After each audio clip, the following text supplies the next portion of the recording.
Wait until you hear the massive gist coming out of Washington, D.C. today, because it involves some of the biggest names in Nigeria. If you haven't heard, U.S. lawmakers have just dropped a bombshell bill called the Nigeria Religious Freedom and Accountability Act of 2026. This isn't just any regular document.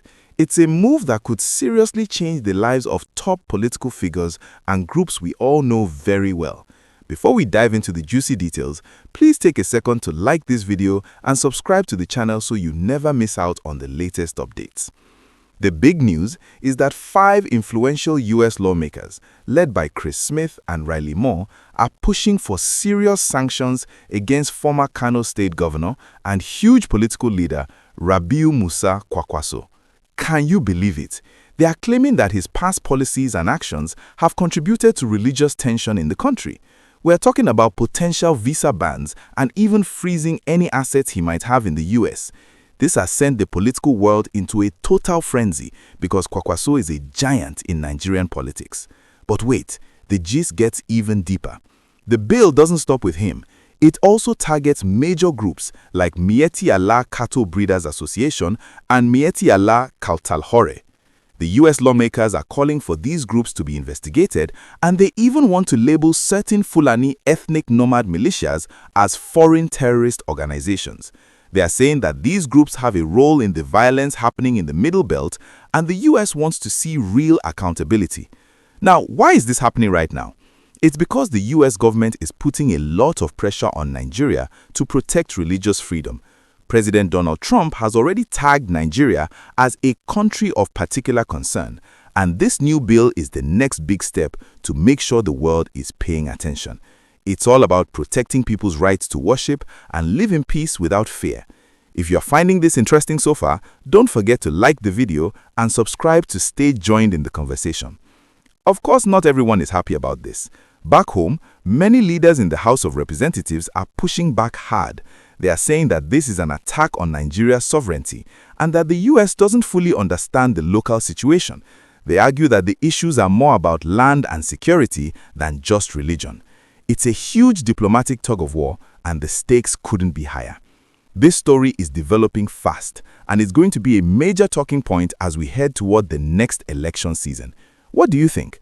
Is this the right way for the U.S. to help Nigeria, or should they stay out of our internal affairs? Drop your thoughts in the comments below. I have so much more to tell you about how this bill could affect other politicians and what the Nigerian government plans to do next. To understand why this is such a huge deal, you have to look at what's actually inside this new bill. It's called the Nigeria Religious Freedom and Accountability Act of 2026, and it's basically a massive checklist for the U.S. Secretary of State. They want a full report on everything happening in Nigeria, from how the government is handling religious violence to whether they are protecting vulnerable communities. If you're just joining us, please hit that like button and subscribe. We're breaking down the biggest political gist of the year, and you don't want to miss what comes next. The most shocking part is the Global Magnitsky mention. For those who don't know, that's a powerful law the U.S. uses to freeze the bank accounts and cancel the visas of people they believe are involved in human rights abuses. By naming Rabiu Musa Kwankwaso and groups like Miyetti Allah, these U.S. lawmakers are putting them on a global red list. Imagine being a top politician and suddenly you can't travel to the U.S. or use any of your foreign investments. It's a move that can totally end a political career or a group's influence. And it's not just about the individuals. The bill is also looking at the Nigerian government itself. It's asking if our security forces are being reformed and if blasphemy laws are being used to target people. This is very serious because it could affect the military aid and support Nigeria gets from the U.S. If the U.S. decides the government isn't doing enough, they could pull back on the weapons and training our soldiers need to fight insecurity. It's a high-stakes game of diplomacy that could affect every single Nigerian. But here's where the gist gets even stickier. Some people are saying this is a great move because it forces our leaders to take security seriously. They feel that if the big men start losing their travel privileges, they will finally fix the country. But others are very angry. They say the US is acting like the world's police and that they don't have the right to come and dictate how Nigeria should run its legal system or who is a terrorist.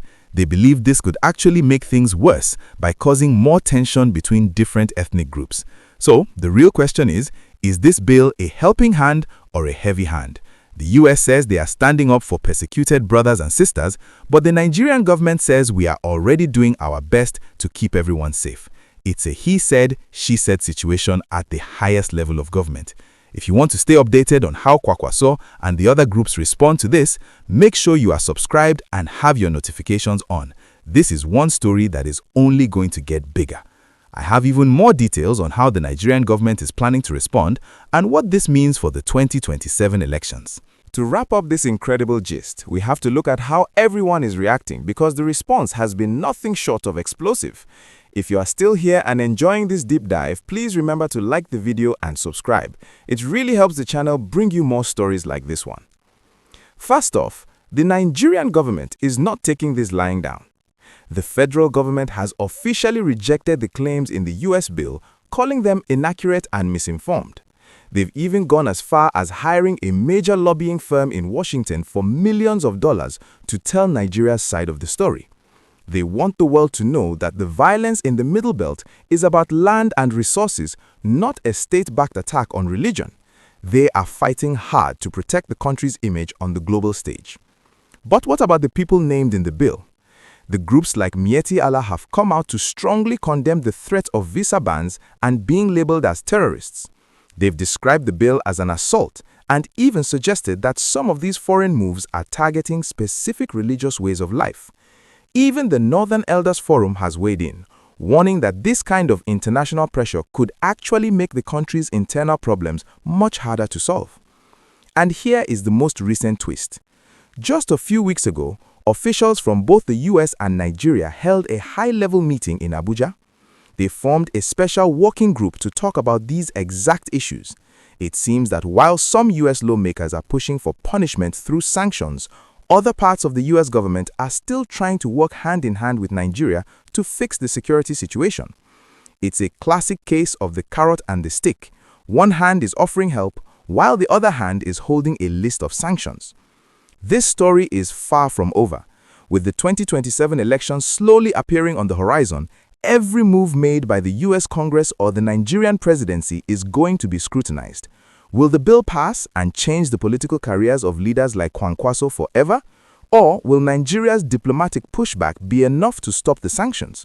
Only time will tell, and you know I'll be here to give you the breakdown as it happens. Before you go, I want to hear from you. If these sanctions actually happen, do you think it will make Nigeria safer for everyone, or will it just create more division? Let's talk about it in the comments below. Don't forget to like and subscribe to stay in the loop with the sweetest gist in town.